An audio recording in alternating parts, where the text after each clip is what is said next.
to start the comedy show right now with an excellent comic. He puts together shows all around the area and does fundraisers. Let's give it up for Gino T.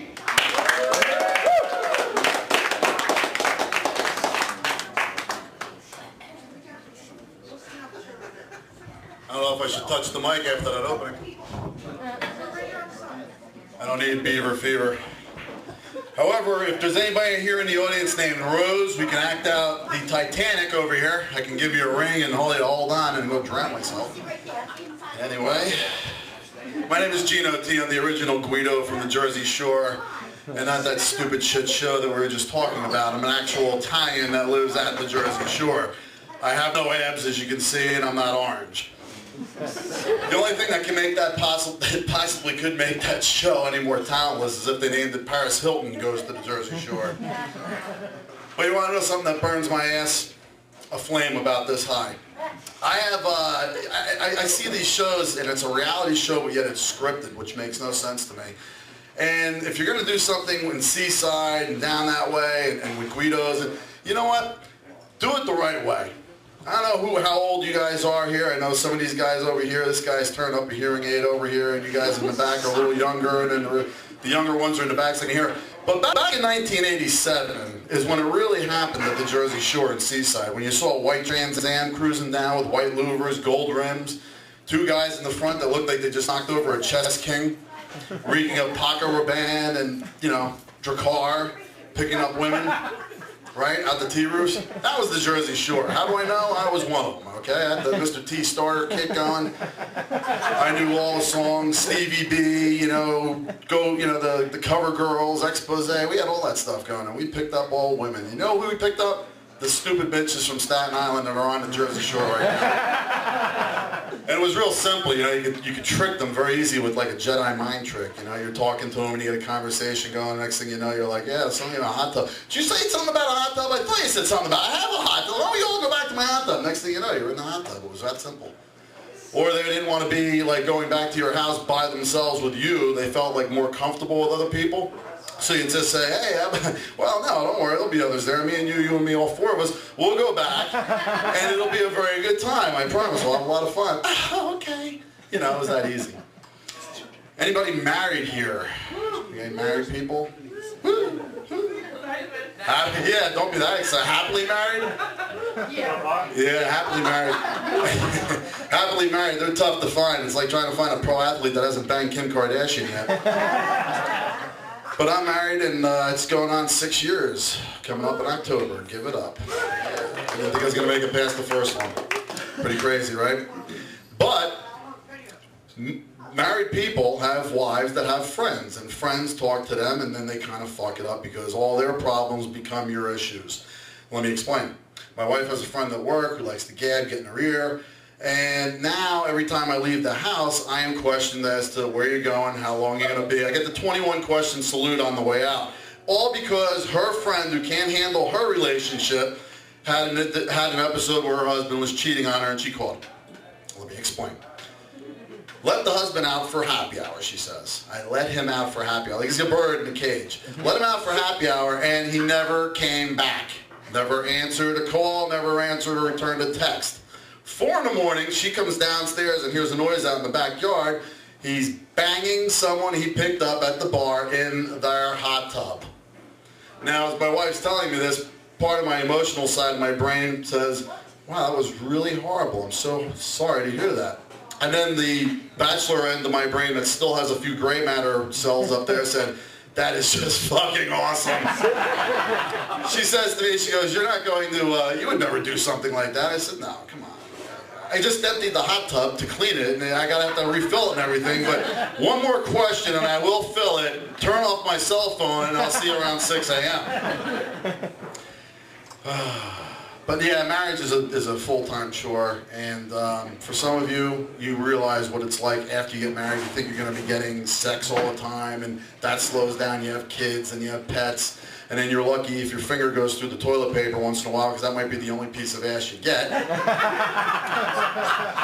Anybody have dogs, pets? Yeah. I tell you what, I know, I don't trust animals anymore, especially after the Puxatawny Phil incident, because as soon as that fucker came out, you gotta realize, they're in the middle of like bumfuck Pennsylvania drinking scotch and moonshine, and we're relying on this furry creature to tell us that he saw a shadow that this spring's gonna come. Since then, we've had a couple snowstorms, it's been 20 below.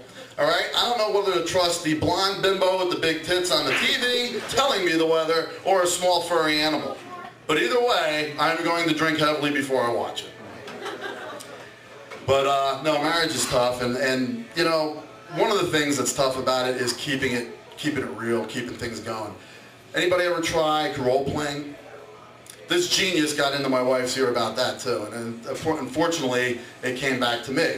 And she was saying, oh, you know, my friend, she was telling me that she role plays and everything's really cool. You know, they have a lot of fun. They dress up as like a cowboy and a bad nurse and this and the that and the schoolgirl and the And you know what? I was like, how long are we going to do that before our closet looks like the Village People moved in?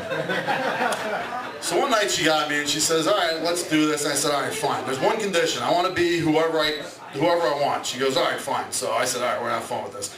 Grab my cell phone, I run outside, I call her up and pretended to be Mel Gibson. So I get out there, I call her up.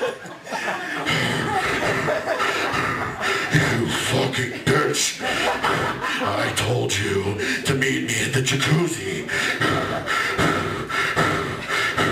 Now, number one, was he calling her from the gym on like a treadmill? I really gotta know. So it goes on, I'm like, when I get in there, I just want you to smile and blow me. Folks, let me tell you something. Lawn furniture was never meant to be slept on. Yes, that's how horribly wrong that went. But you know what also burns my ass? These commercials. Commercials today burn my ass. Specifically, Coors Light. I refuse to drink Coors Light. Anybody drinking Coors Light in here? Okay. Because if they feel that us Americans, now I can understand maybe in the Midwest where someone just crawled out of a mushroom or something, but when I go to the liquor store and I open up a cooler and it's 40 degrees in there, I don't need a window on the side to indicate that the mountains are blue for me to pull it out and say it's fucking cold. It's cold. Now I can see we're in the Midwest where you might get a couple guys going, you know, like Patrick from SpongeBob. Gee, Vern, I think it's cold. The mountains are blue. You know, please. And Cialis, anybody take that in here? Besides this guy in orange? Okay. Cialis, what is up with the commercial and the marketing? Who are they trying to market to? Did you ever see the commercial where they got the guy sitting in the tub, holding hands with the girl in the other tub? Like, for some reason, that's supposed to send the message. And to me, the message is, dude, you don't need Cialis, you need a bigger fucking tub. And the warnings, you hear, you're like, this should last for more than 4 hours. Please seek immediate medical attention.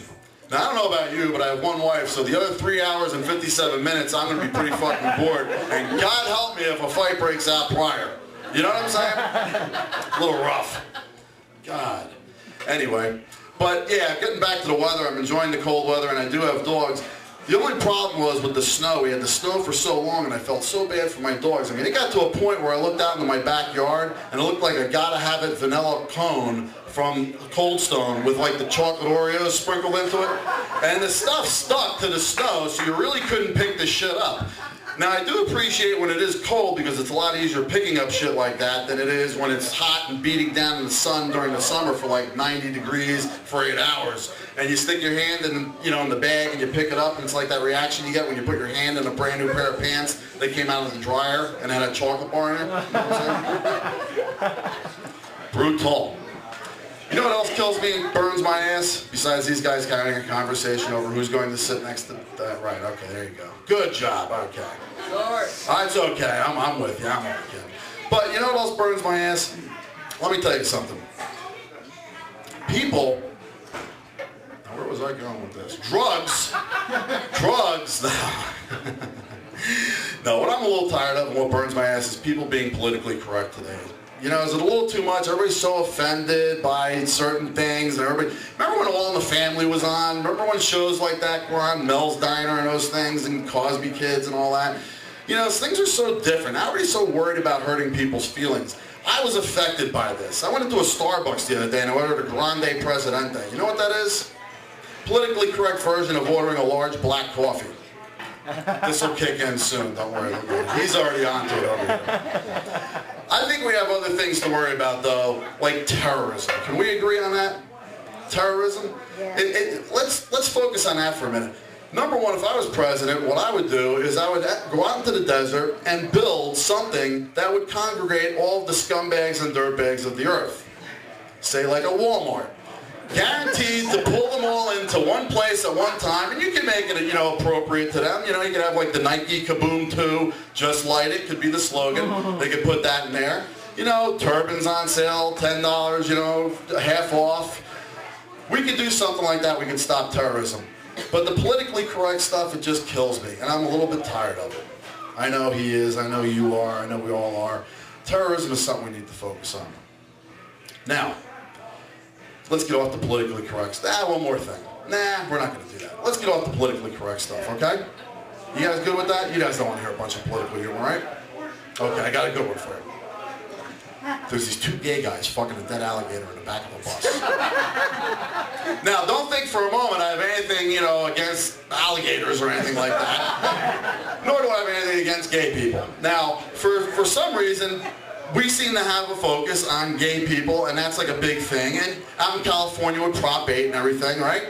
Now, I don't know about you, but I would rather see two women making out than two buildings coming down. Can we all agree on that? Yeah. Right. A little applause. You can applause for that. That's all right. I was expecting a little bit of applause. We're all Americans here. Okay? Two guys, that's a little gay. All right? But I can deal with it. But, it takes a true American to really think about stopping terrorism. Like, for example, this guy over here said he would suck a dick to stop terrorism. Let's give it up for this American. Awesome. And it's not just because of that orange sweater. I'm all in. We'll pull him in with that. We'll give him like the Purple Helmet Award, not like a Purple Heart, because he's only sucking cock, he's not saving lives.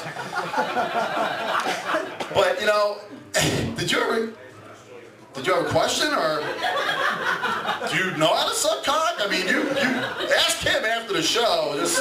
You're waving her over. Gotcha, okay, that's good. You guys, they're hugging now. See, this is what I'm talking about right here. This is great, I love it. Prop 8, in effect, right here. You know what they did in San Francisco? They made the blondes stop wearing leather miniskirts. You know why? Their balls were showing. Is that outrageous or what? I mean, really. I watched that movie Milk just to kind of educate myself a little bit on, because everybody focuses on San Francisco. Anybody see that? Yeah. Good movie, right? A little tough to concentrate on, though, with Sean Penn being the lead role, because I'm a Sean Penn fan, and the only thing I can feature him saying is, oh, those guys are fags. It just did not work with it, you know what I'm saying?